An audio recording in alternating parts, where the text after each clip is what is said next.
வாழ்க்கையில ரெண்டு விஷயம் கரெக்டா அமைஞ்சிருச்சுன்னா வாழ்க்கை வந்து செமையா அமைஞ்சிரும். அந்த ரெண்டு விஷயம் ஒண்ணு இல்ல. ஒண்ணு பிடிச்ச வேலை கிடைச்சிருச்சுன்னா வாழ்க்கை சிறப்பா இருக்கும். ரெண்டாவது நமக்கு பிடிச்சமானவங்களை கல்யாணம் பண்ணிட்டாலும் வாழ்க்கை சிறப்பா இருக்கும். இந்த ரெண்டும் தப்பா அமைஞ்சிருச்சுன்னு வச்சுக்கோங்களேன், வாழ்க்கை முழுக்க பெரிய ரோதனையா இருக்கும். தப்பான வேலையை சூஸ் பண்ணிட்டீங்க அப்படின்னா நீங்க வாழ்க்கை முழுக்க ஏண்டா வேலைக்கு போறோம் தலையில அடிச்சுட்டு திங்கக்கிழமை வேலைக்கு போக இருக்கும். தப்பான ஆளை கல்யாணம் பண்ணிட்டீங்கன்னா ஏண்டா வீட்டுக்கு வரோம் தலை அடிக்கிற மாதிரி இருக்கும். ஸோ ரெண்டு விஷயம் ரொம்ப முக்கியம் வாழ்க்கையில. இதை மட்டும் தயவு செஞ்சு கரெக்டா பண்ணிடுங்க. உங்களுக்கு ஒரு கோர்ஸ் பிடிச்சிருக்கு அப்படின்னா உங்க அப்பா அம்மா ஒத்துக்கல அப்படின்னா தயவு செஞ்சு கையில காலில் விழுந்தாவது அந்த கோர்ஸுக்கு போவாதீங்க.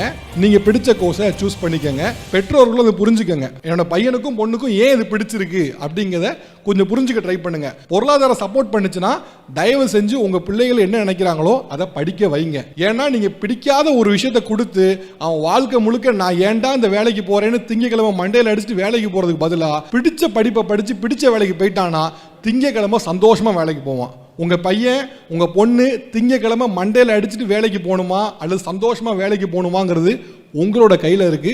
தயவு செய்து பெற்றோர்கள் அதை புரிஞ்சுக்கோங்க. பிள்ளைகள், நானும் உங்களுக்கு என்ன சொல்வேன்னா, உங்க மனசுக்கு பிடிச்ச பையனையோ பொண்ணையோ கன்வின்ஸ் பண்ண முடியுது அப்படின்னா நிச்சயமா உங்க பெற்றோர்களையும் கன்வின்ஸ் பண்ண முடியும். நீங்க சரியான வார்த்தைகளை பயன்படுத்தினீங்கன்னா நீங்க என்ன நினைக்கிறீங்களோ அந்த படிப்பை படிக்க வைக்க உங்க பெற்றோர்களை கன்வின்ஸ் பண்ண முடியும்.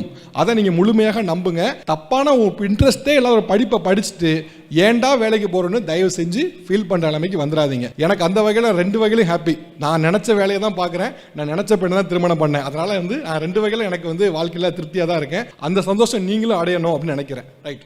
மீடியா, நீங்கள் மற்ற நிறுவனங்கள்லாம் எனக்கு மற்ற இண்டஸ்ட்ரீஸ்லாம் எப்படி இருக்குன்னு தெரியல. மீடியாவை பொறுத்த வரைக்கும் ஒரே ஒரு விஷயம், நீங்கள் மீடியாவுக்குள்ளே வந்தீங்கன்னா எல்லா விஷயத்திலும் காம்படேட் பண்ண வேண்டியிருக்கும். அதாவது நீங்கள் காம்படேட் பண்ணுற ஆள் யாராக இருப்பாங்கன்னா உங்களை மாதிரியே மீடியா ஸ்டடீஸ் படித்தவங்களா இருக்க மாட்டாங்க. இன்ஜினியரிங் படித்தவங்களா இருப்பாங்க, MBA படித்தவங்களா இருப்பாங்க, BBA படித்தவங்களா இருப்பாங்க, BSc கம்ப்யூட்டர் சயின்ஸ் படித்தவங்களா இருப்பாங்க, BSc மேக்ஸ் படித்தவங்களா இருப்பாங்க. ஸோ அதனால் நீங்கள் காம்படேட் பண்ணக்கூடிய ஆள்னு பார்த்தீங்கன்னா உங்கள் செக்டாரில் எல்லா இண்டஸ்ட்ரியிலேருந்து இருப்பாங்க. இப்போயே ஒன்றும் இல்லை, இங்கே இருக்க பசங்களில் யாரெல்லாம் மீடியா படிச்சிருக்கா, யாரெல்லாம் மீடியா இல்லாத மற்ற படிச்சிருக்காங்கன்னா மீடியா இல்லாதவங்க தான் கை தூக்குவாங்க. ஏன்னா மீடியா அல்லாதவர்கள் மீடியா மேலே இன்ட்ரெஸ்ட் கொண்டு மீடியாவுக்கு வந்தவர்கள் தான் ஜாஸ்தி. அதனால தான் நான் உங்களுக்கு முன்னாலேயே சொன்னேன். என்ன சொன்னேன்னா, பிடிக்காமல் ஒரு வேலையை செஞ்சுட்டீங்க அப்படின்னா ரொம்ப கஷ்டமாக இருக்கும். இவங்களுக்குலாம் மீடியாவில் ஆர்வம் இருந்திருக்கலாம். அப்பா அம்மா இல்லை வேண்டாம்ப்பா அப்படின்னு சொல்லி வேற ஒன்று சேர்த்துருக்கலாம், இன்ஜினியரிங் சேர்த்துருக்கலாம். ஆனால் இன்னைக்கு எனக்கு பிடிச்ச வேலை மீடியான்னு அங்கே சுற்றி கடைசி இங்கே வந்திருக்காங்க. இவ்வளோ தூரம் போக வேண்டாம், டைரெக்டாக ஒரு ஊருக்கு வழி இருக்குங்கப்போ டைரெக்டாக போயிடலாம். மீடியாவில் இருக்கக்கூடிய காம்படிஷனுங்கிறது அதுதான். நீங்கள் மீடியா ஆட்களோட மட்டும் காம்படேட் பண்ண மாட்டீங்க, மீடியா ஆட்கள் தாண்டி மற்றவர்களோட காம்படேட் பண்ண வேண்டியிருக்கும். அப்படி காம்படேட் பண்ணுறதுக்கு என்ன தேவை? ரொம்ப முக்கியமானது என்ன அப்படின்னா, மற்ற இண்டஸ்ட்ரீஸ் பற்றி எனக்கு பெருசாக தெரியல.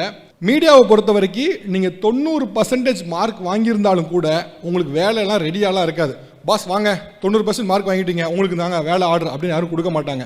நீங்கள் 90% மார்க் வாங்கியிருந்தாலும் கூட நீங்கள் என்ன திறமை வச்சுருக்கீங்கிறத வச்சு தான் உங்களுக்கான வேலை உறுதி செய்யப்படும். நீங்கள் 90% மார்க் வச்சுருக்கேன், நான் 3 வருஷமும் 90% வச்சுருக்கேன், ஃபைனலாக இவ்வளோ வாங்கியிருக்கேன் அப்படின்னா கூட எந்த கம்பெனியும் உங்களுக்கு வேலைக்கு எடுக்க மாட்டாங்க.